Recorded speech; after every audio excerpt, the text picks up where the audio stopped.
Welcome to Hood Champion Boxing and Sports. In boxing, you find a way to win, or you find a way to lose.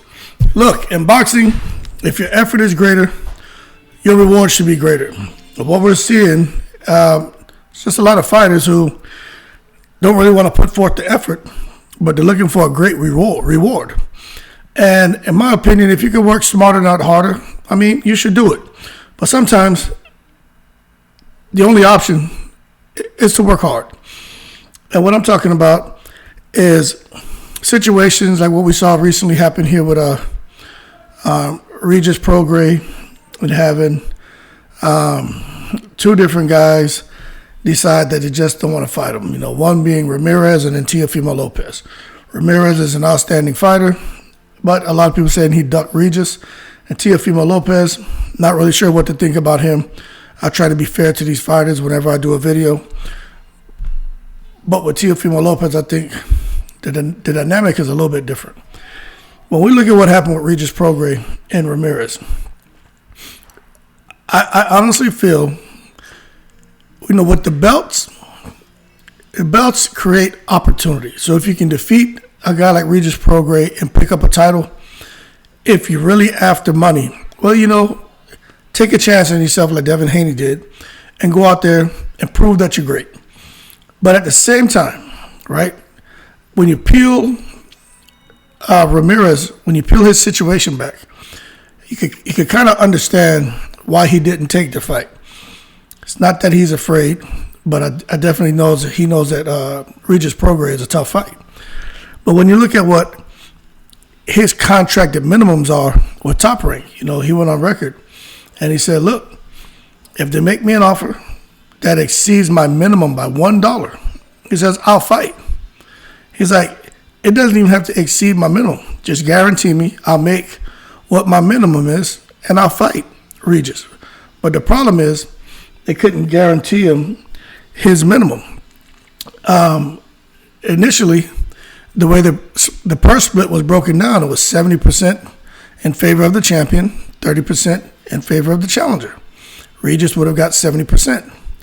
Ramirez wasn't happy with that. The WBC came back, did their magic, and said, okay, we're going to make it 65% for Regis, 35% for you, Ramirez. Still wasn't happy with it. Was concerned that he could end up with $300,000, $400,000 opposed to the $1 million minimum that he gets from Top Rank. So when you look at it like that, you can kind of understand someone like Ramirez who's like, all right, if I'm going to get in here with a guy like Regis, who's an extremely tough fight, and I lose, at least let me make my $1 million. I understand the belt's on the line, but damn, when you sit here and I write it all on paper, and then I look at the pros and cons of taking this fight, I think he saw it as a lose-lose, because Regis Prograis is a hard pill to swallow for anyone at 140 pounds. That being said, I don't think we should call Ramirez a duck, because I can understand why he chose not to take that fight, okay? Now, when you look at the next mandatory for Regis, talking about Teofimo Lopez. He's a former 135-pound champion, and we know what he did when he fought Lomachenko, when he fought Cormier, and all of his other fights before that. The thing that I think people don't realize is Teofimo Lopez had a guy named Gamache in his corner. Gamache was a two-time champion. Gamache, if you don't know who he is, he's the guy who's on the highlight reel fighting Arturo Gatti. Arturo Gatti pieced him up, uppercut, hook. Yeah, it was an uppercut, I think, hook. He may have hit him with 3 hooks. But anyway, that guy is an outstanding trainer. He was an outstanding fighter. You know, over 50-something fights, only a couple losses, maybe 3 losses, something like that. So he knows what he's talking about. He knows how to win. When he was in the corner with Teofimo Lopez looked spectacular against Cormier. He looked spectacular against Lomachenko. Even when Lomachenko kind of picked up the pace on him in those later rounds, you know, Teofimo Lopez still looked good. He was able to answer back, fire back. He didn't quite let Lomachenko steal the momentum. So with the guy of Lopez pedigree, right, he's getting a whole lot of flack for saying, nah, But first he was saying, yeah, we want the Regis fight. We want the fight. And then his dad came and did an interview. It's like, nah, why are we going to fight Regis? We know that fight's always going to be there. There's no money in the fight. Because I think for Teofimo Lopez, he was in a similar situation. You look at the purse split. But my thing is this. Teofimo Lopez was a unified champion. Teofimo Lopez got a reputation for highlight reel knockouts. Teofimo Lopez said he's taking the takeover to 140 pounds. So why wouldn't Teofimo Lopez jump at the opportunity to take the takeover to Regis Prograis? Clip him, whether it's by decision or knock him out, pick up the most coveted belt in all of boxing, a WBC title. But no, they don't want to do it. Okay, now they say they want to wait for Josh Taylor, the winner of Josh Taylor and Colorado. Well, we know that's got pushed back because Taylor has an injury now. But my thing is this: when you look at what's going on with Teofimo Lopez, makes you wonder, because he's talking about the money thing. When you look at Ramirez situation, you can kind of understand. Hey, I'm about to fight this guy, I could lose, not really going to get paid that much money. My minimums are $1 million. I could be taking significantly less money for a more dangerous fight than anything I've ever been in. You can kind of understand. Teofimo Lopez, to me, can't make sense of anything this man is doing. Now, I'm not one to call a fighter a duck. I'll let you guys do that. What I'll say is his effort isn't great. He's not showing a great effort at 140, so his financial reward that he's looking for, it shouldn't be great. And it's not going to be great, depending on, especially not fighting Regis and whatever fight he goes into next. I am quite confident Teofimo Lopez will probably make the same or less money against an opponent other than Regis Prograis, which to me is crazy because there's still a chance of you losing. You might as well lose making decent money for a belt, not just out there against a guy where there's no title. Now, we know that he's looking at fighting Josh Taylor, but I just don't think that's going to be the next fight for him. I don't. And I don't think he wants to sit in a holding pattern waiting. So he's going to do something that I think a lot of boxing fans are going to get frustrated with, and he's going to get out here and fight a stay busy fight that's not going to be much of a threat to him. And then after that, he may go on and do something different. But he's not going to make the kind of money he can make fighting Regis Prograis. So if we're going to call somebody a duck, if you guys were to call him a duck, I don't think I would argue.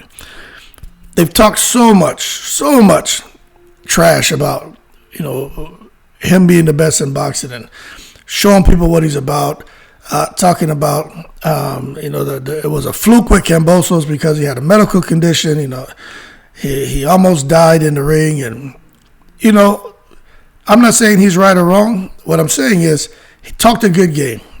But now the opportunity is here for him to be great, and he's running from the opportunity. I don't quite like that for none of his reasons. I think deep down, Teofimo knows that Regis Prograis is a problem. Okay? Now, the other thing, if you guys are saying, well, why wouldn't Top Rank try to work to make a fight with Regis? Because Regis is with Probellum. Probellum and Top Rank, they don't talk. So it's impossible for them to come together to make a fight. That's why it ends up going to purse bid. And sometimes you'll see somebody else pick up the fight. Because Top Rank and Probellum, they don't work together. And that's where the fighters suffer, because you see this foolishness going on. Okay? But when we talk about what's going on with Teofimo, Ramirez, and Regis situation, then you come and take a look at what's going on with Virgil Ortiz. Now, I understand how long he was at the mandatory position for Crawford, and he never really jumped at the opportunity. But I'll say this. You start peeling the layers back, you tend to find out that maybe it's a little bit more to the story. Okay? Especially Crawford was over at Top Rank, and Ortiz being over there with Golden Boy.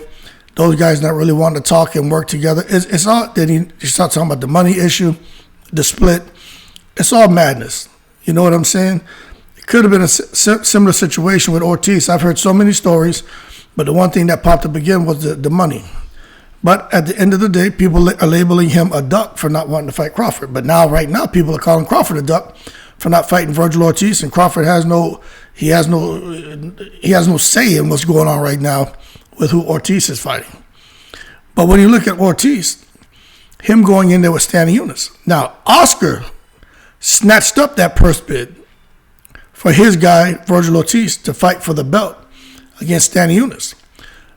Oscar's guy is getting 30%. Stanley Eunice is getting 70%.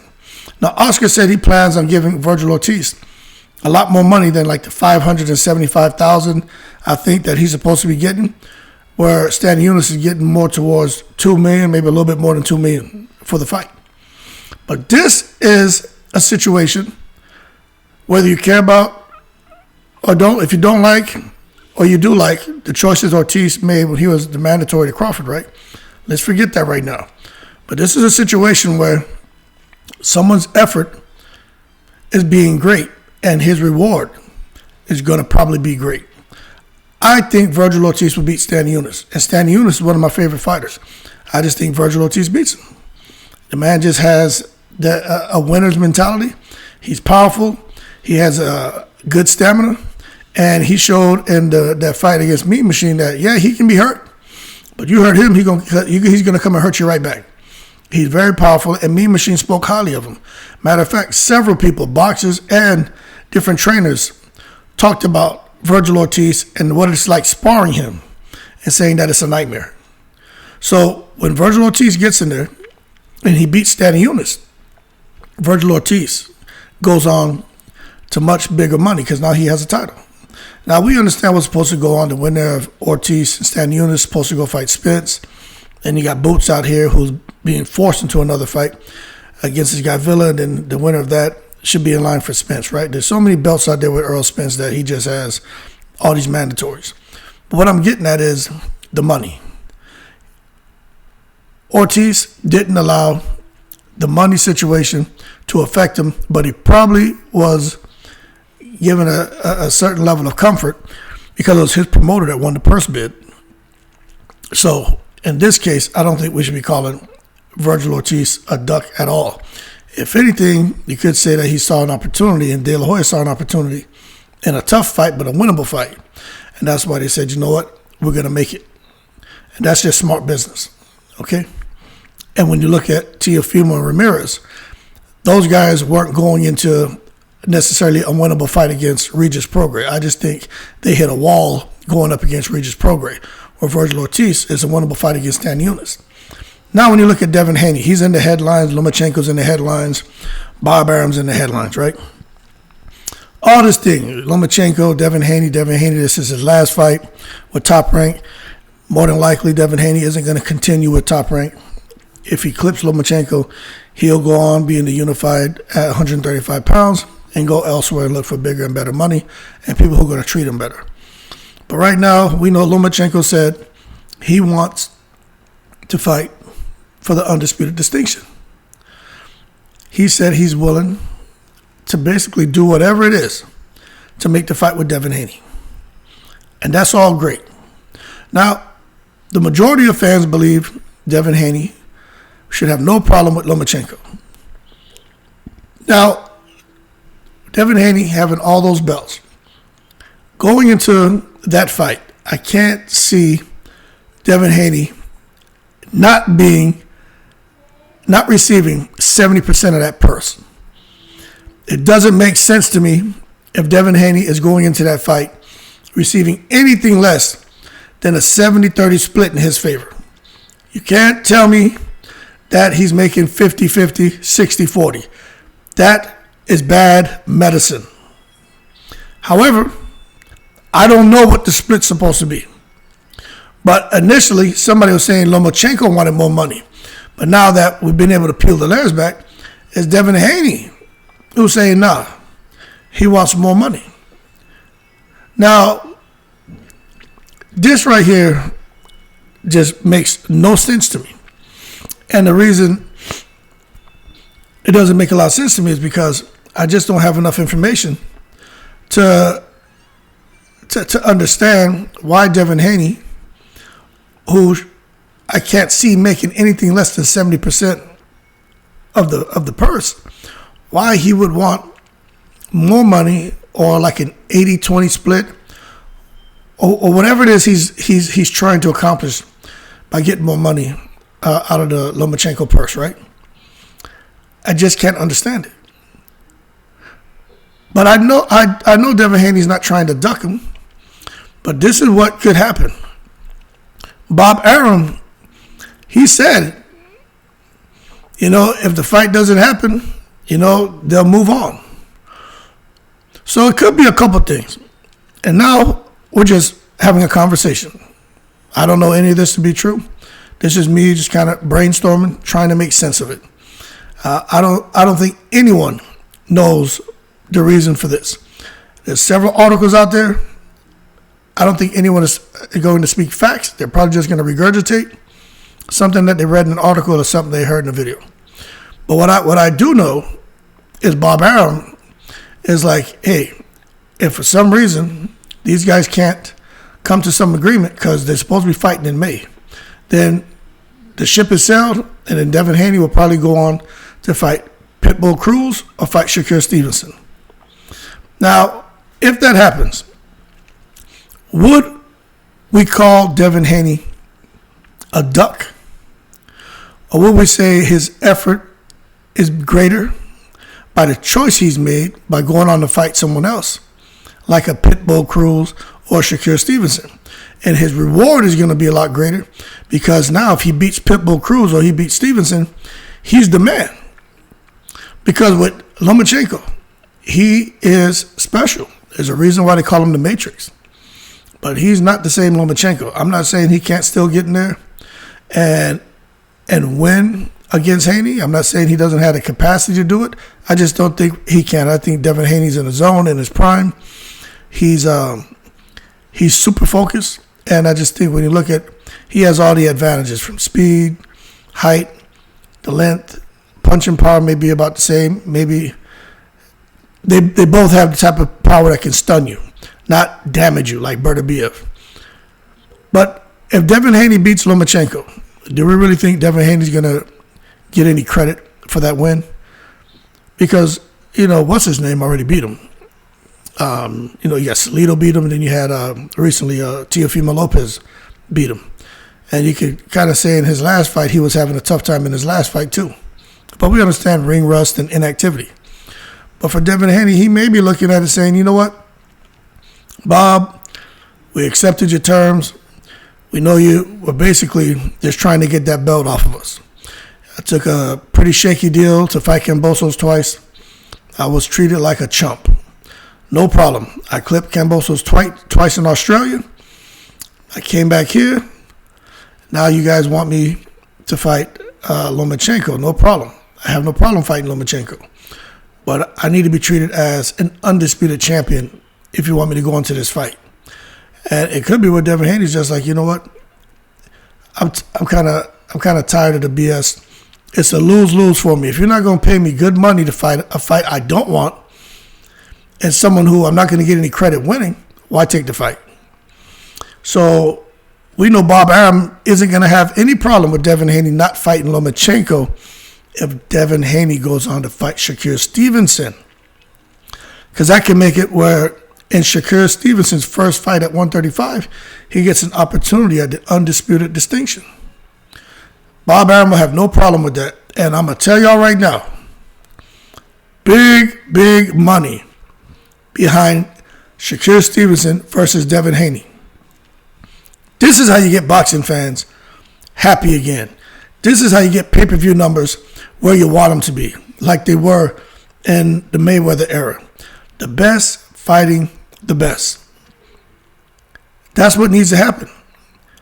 In this era of fire sticks and illegal streams, the best have to fight the best if they want to counteract those 20 billion illegal streams that take place. That's a lot of money. Or 20 million? I think like 20 million illegal streams. That's a lot of money out the pocket of the networks, cable systems, the promoters, and the fighters. So we will see what happens going forward. But I'm not sure if we should be so quick to call everyone a duck. But if you can apply this whole thing about if your effort is greater, your reward should be greater. To these guys' situations, when you see fighters not taking fights, you look at what happened with Riddick Bowe and Lennox Lewis. Riddick Bowe and Lennox Lewis were supposed to fight. There was an issue. They couldn't agree on the purse split, a $32 million purse. The fight never happened. Absolute madness. Riddick Bowe went on to fight Holyfield a couple times. But that fight never happened. All because of kind of what we're seeing here, money. But when I look at effort being greater, reward should be greater. When I look at Teofimo Lopez, him passing up an opportunity to fight Regis for a title and for decent money, if he goes to fight anyone else, to me, he doesn't have to put forth a greater effort to win a fight, and his reward shouldn't be greater. So that is he's a good candidate for being called a duck.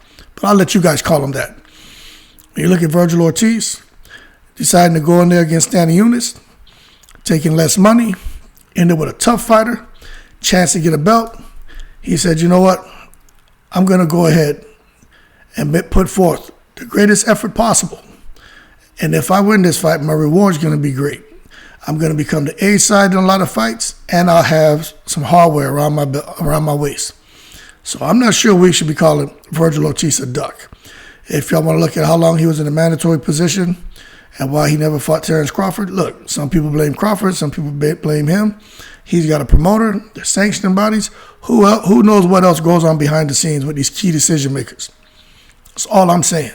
But I don't think it's cool. I don't think I would be okay with calling Virgil Ortiz a duck with deciding to fight Stanley Eunice. Now, Devin Haney and Lomachenko, I don't think we should be calling Devin Haney a duck at all. I think Devin Haney recognizes that he's definitely the A side. He's the undisputed champion. He should be treated as such. And if somebody wants to come and fight him for all the belts, they should say, you know what, whatever. Just put a contract in front of me and I'll sign it. That's what Devin Haney did. He didn't get nothing went his way. He just said, F it. I'll sign it, I'll fight it. I'll go to Australia, whatever. He wants all the money, whatever. He just didn't care. He believed in himself. Rematch. Camboso still made real money, like $10 million plus. Devin Haney made good money too. But he won that fight. Now you got a fight coming up against Lomachenko. Look, if that purse split isn't 70-30 or 80-20, like 70-30 at the minimum. But it should be more like that 80-20, especially with all those belts he has. Or 75-25. But for Lomachenko, he's basically a nobody right now.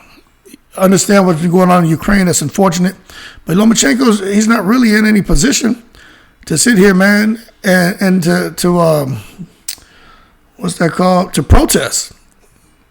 He's not. He's lost his right to complain about anything. Come and show everybody how great you are. But if Devin Haney doesn't take the fight, he says Lomachenko doesn't want to give me any of this money. We talked about the concessions. He says he's willing to do whatever to make the fight. Nope, he doesn't want to agree to my terms. I move on. Now, if Devin Haney moves on and he fights an opponent that's more of a tune-up, then, maybe there's some duck sauce on that fried rice. But if he goes on and he fights Pitbull Cruz or he fights Shakur Stevenson, well, now I say his effort is going to have to be a lot greater to win those fights. And as a result, his reward should be greater as well.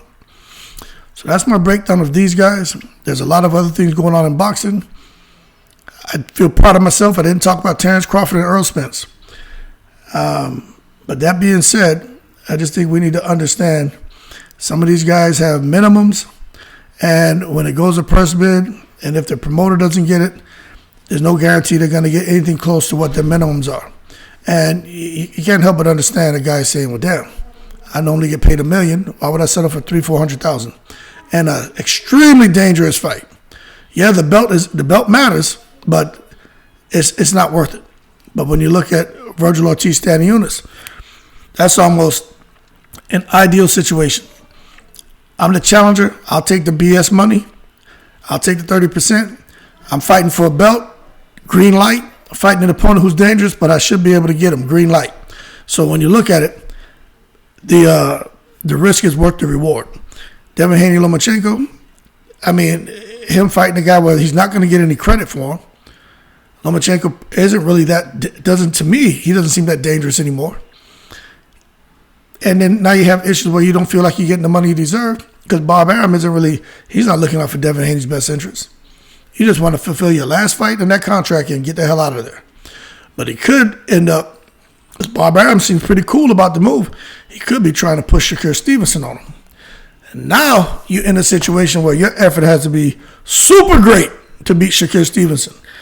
But if you clip him, his reward is going to be huge. That being said, y'all keep cool. Shout out to the veterans, all 7 continents. Let's hold off on being so quick to call people ducks. Let's not be bandwagonists. Try to understand why some of these guys don't take these fights or why they do. That being said, y'all keep cool. I'm in the breeze.